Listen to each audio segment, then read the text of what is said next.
Hi மக்களே, இன்னைக்கு விழாவில் நம்ம என்ன பார்க்க போறோம்னா, இன்னைக்கு போகி பண்டிகை எங்க வீட்டில் என்னெல்லாம் நாங்கள் பண்ணணும் அப்படிங்கிறதான் இந்த விழாவில் பார்க்க போறோம். மதியம் மட்டும் வீட்டில் கரண்ட் இல்லை, சார்ஜர் இல்லாதனால மதியம் என்னெல்லாம் நடந்துச்சுங்கிறத எடுக்கலை. ஸோ அதனால காலையிலேருந்து ஈவினிங்லாம் என்ன பண்ணணும் அப்படிங்கிறதான் இந்த விழாவில் பார்க்க போறோம். ஸோ இப்போ வந்து எங்கள் வீடெல்லாம் க்ளீன் பண்ணுறாங்க. அதான் அந்த பக்கெட்லாம் இருக்குது பார்த்தீங்களா, வீடெல்லாம் க்ளீன் பண்ணுறாங்க. அப்படியே வெளியில் வந்தீங்கன்னா எங்கள் வீட்டு போகி பண்டிகையோடைய கோலத்தை பாருங்க. இதுதான் எங்கள் வீட்டு போகி பண்டிகையோட கோலம் இன்னைக்கு. ஸோ ஏதோ தெரிஞ்ச அளவுக்கு கோலம் போட்டிருக்கிறாங்க. அப்புறம் எங்கள் அம்மா காலையில் வந்து பாயெல்லாம் படுத்த பாய எல்லாத்தையும் அலசிக்கிட்டு இருக்கிறாங்க.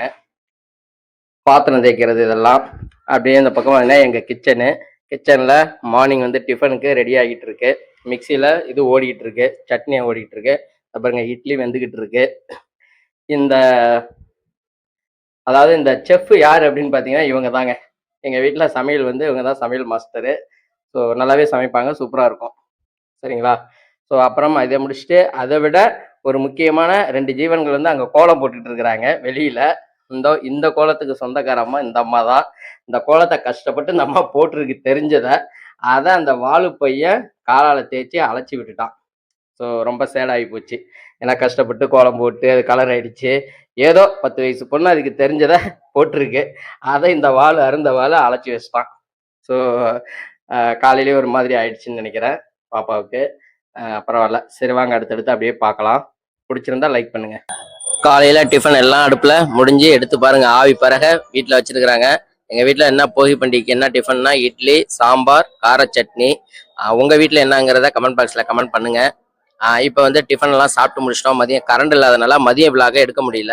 அப்புறமா ஈவினிங்காக கடலப்பருப்புலாம், ஏன்னா போகி பண்டிகை வந்து எங்கள் கிராமத்தை பொறுத்த வரைக்கும் கடல மாவு, எள்ளு மாவு, கொழுக்கட்டை இந்த மாதிரிலாம் செய்வாங்க. இப்போ இந்த கடல மாவுக்கு கடல வேர்க்கடலையை வந்து நல்லா காய வச்சு அதை வறுத்து இந்த தோல் எடுக்கிற ப்ராசஸ் தாங்க இப்போ நடக்குது.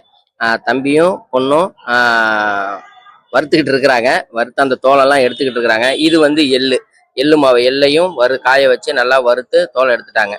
ஸோ இந்த கல்லாயில் வந்து தோல் எடுக்கிற ப்ராசஸ்லாம் முடிஞ்சு இப்போ ஒரு ஆள் வந்து இன்னும் விட்டு போன தோலெல்லாம் எடுத்துக்கிட்டு இருக்கிறாங்க. அங்கே கடல மாவு வந்து இடிக்கிற ப்ராசஸ் நடந்துகிட்டு இருக்கு. சாரி, எள்ளு மாவு வந்து எங்கள் அம்மா வந்து இடிச்சுக்கிட்டு இருக்கிறாங்க. பாப்பா அங்கே குளிச்சுக்கிட்டு இருக்கிறாங்க. ஸோ இதுதான் எள்ளு மாவுங்க. இப்படி தான் உரல்ல அச்சு வெல்லம் அங்கே பக்கத்தில் இருக்குது பார்த்தீங்களா, அந்த அச்சு வெல்லம் போட்டு உரல்ல இடிப்பாங்க. இந்த மாதிரி இடிக்கிறது நீங்கள் நினைப்பீங்க சாதாரண, அது எவ்வளோ கஷ்டம்னு இடிச்சு பார்த்தா எனக்கு தாங்க தெரியும்.